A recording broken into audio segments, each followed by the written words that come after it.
ताबूत सकीना क्या है, इसको यहूदी पूरी दुनिया में क्यों ढूंढ रहे हैं और वो इसके साथ ढूंढ कर क्या करना चाहते हैं। अगर ताबूत सकीना यहूदियों के हाथ लग गया तो इस दुनिया में क्या हो जाएगा। और क्या यहूदी इसीलिए मस्जिद अल अक्सा को गिराना चाहते हैं कि उसके नीचे ताबूत सकीना छुपाया गया है। तो क्या है इसकी हकीकत, आज के इस वीडियो में हम आपको बताएंगे। प्यारे दोस्तों, ताबूत सकीना एक ऐसी करिश्माई ताबूत है, यानी कि एक ऐसा करिश्माती संदूक है कि जिसको जो भी हासिल कर लेगा तो वो दुनिया जीत जाएगा। अब आप ये सोचेंगे कि आखिर इस बक्से के अंदर ऐसा क्या है और आखिर यहूदी इस बक्से को क्यों ढूंढ रहे हैं, इस संदूक के अंदर क्या है और इस संदूक को ढूंढने के लिए यहूदी इतनी सारी जगहों को क्यों खोद चुके हैं और ये बक्सा इतिहास में आखिर सबसे पहले किसके पास था और इसको कयामत से पहले कौन हासिल करेगा। तो दोस्तों, हर जमाने में मुसलमान, यहूदी और ईसाई एक दूसरे के दुश्मन रहे हैं, तो वो एक दूसरे के दुश्मन क्यों रहे हैं ये भी हम आपको इस वीडियो में सब कुछ बताएंगे। लेकिन इस ताबूत यानी इस संदूक को तीनों ही मजहब के लोग मानते हैं, चाहे वो मुसलमान हो, यहूदी हो, ईसाई हो। असल में इस करिश्माई ताबूत को मोमिनों के दिल के सुकून के लिए भेजा गया था और ये ताबूत हजरत आदम अलैहिस्सलाम से होता हुआ बहुत सारे नबियों तक पहुंचा, जैसे हजरत याकूब अलैहिस्सलाम, हजरत मूसा अलैहिस्सलाम, हजरत दाऊद अलैहिस्सलाम, हजरत सुलेमान अलैहिस्सलाम तक भी पहुंचा, जिसकी वजह से इसका मर्तबा बहुत ज्यादा है। इस ताबूत को यानी इस संदूक को ताबूत सकीना इसीलिए कहा गया है क्योंकि इस ताबूत से लोगों के दिलों में सुकून, इत्मीनान और तसल्ली मिलती थी। इसी सुकून और इत्मीनान की वजह से इस संदूक का नाम ताबूत सकीना है और इसको अंग्रेजी में आर्क ऑफ द कॉर्नर कहा गया है। पहले दोस्तों, रिवायतों के हिसाब से इस बक्से को अल्लाह ताला की तरफ से हजरत आदम अलैहिस्सलाम को दिया गया था, जो शमशाद की लकड़ी से बना हुआ बहुत भारी बक्सा था। इसे आप जन्नत से अपने साथ इस दुनिया में लेकर आए थे और वफात तक ये बक्सा हजरत आदम अलैहिस्सलाम के पास ही रहा। जब हजरत आदम अलैहिस्सलाम की वफात का वक्त आया तो आपने इस बक्से को अपने बेटे हजरत शीस अलैहिस्सलाम को दे दिया। इस तरह ये ताबूत हजरत शीस अलैहिस्सलाम की औलाद में चलता रहा, यहाँ तक कि ये हजरत याकूब अलैहिस्सलाम तक पहुंचा और उनके बाद फिर ये बनी इसराइल के पास आ गया और फिर बनी इसराइल से होता हुआ हजरत मूसा अलैहिस्सलाम के पास आ गया। फिर हजरत मूसा अलैहिस्सलाम ने रेगिस्तान की तपती धूप में घूमने के बाद अपनी कौम के लिए इबादत का एक घर बनाया और इस घर में एक छोटी सी ऐसी जगह बनाई जहां आपने इस ताबूत सकीना यानी इस बक्से को रख दिया था। बाद में इसी जगह पर हजरत दाऊद अलैहिस्सलाम और हजरत सुलेमान अलैहिस्सलाम ने बहुत ही शानदार इबादतगाह बनवाई, जहां इस बक्से को रखने के लिए एक इमारत बनवाई गई जिसे हैकले सुलेमानी का नाम दिया गया।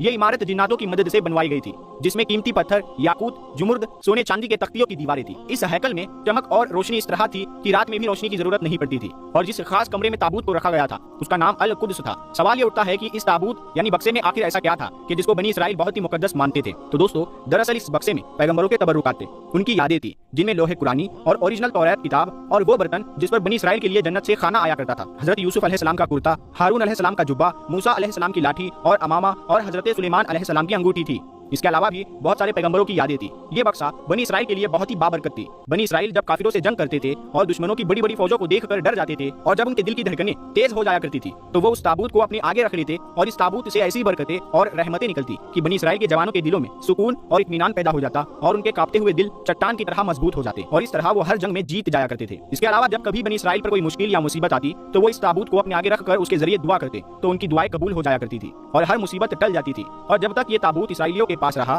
इनसे दूसरे कौमों के लोग डरते थे। कुल मिलाकर कहा जाए तो इस ताबूत से बनी इसराइल कौम को बहुत सारे फायदे मिलते रहे, मगर जब बनी इसराइल कौम बहुत सारे गुनाह और हद से ज्यादा कुफ्र और शिर्क करने लगे तो उनके इन बुरे करतूतों की वजह से अल्लाह तबारक व तआला का ये अजाब नाजिल हो गया कि कौम अमालका के काफिरों ने अपनी एक बड़ी फौज के साथ उन लोगों पर हमला कर दिया और उन काफिरों ने बनी इसराइल के लोगों को कत्ल करके उनकी बस्तियों को तोड़ फोड़ कर तबाह बर्बाद कर दिया और इस मुकद्दस ताबूत यानी इस संदूक को भी उठाकर ले गए। और जब उन्होंने बक्से को ले जाकर कचरे के ढेर में फेंक दिया तो इस बेअदबी की वजह से कौम अमालका को यह सजा मिली कि ये लोग तरह तरह की बीमारियां और मुसीबतों में घिर गए। लिहाजा कौम अमालका के 5 शहर पूरी तरह से तबाह बर्बाद और वीरान हो गए और तरह तरह की बीमारियां फैल गई। लिहाजा उन काफिरों को जब ये यकीन हो गया कि उस बक्से की बेअदबी की वजह से ही अजाब उन पर आया है तो उन काफिरों की आंखें खुल गई और उन लोगों ने उस मुकद्दस बक्से को एक बैलगाड़ी में लाद कर बैलों को बनी इसराइल की बस्तियों की तरफ हाँक दिया। फिर अल्लाह ताला ने 4 फरिश्तों को भेजकर उस संदूक को हजरत शम्मील अलैहिस्सलाम के पास भिजवा दिया और इस तरह फिर बनी इसराइल की खोई हुई नेमत उनको दोबारा मिल गई, यानी वो बक्सा उनको दोबारा मिल गया और इस बक्से के मिलने से उनकी खोई हुई इज्जत भी उनको वापस मिल गई। अल्लाह ताला ने कुरान पाक की सूरह बकरा के अंदर इस वाक़ये का जिक्र इस तरह किया है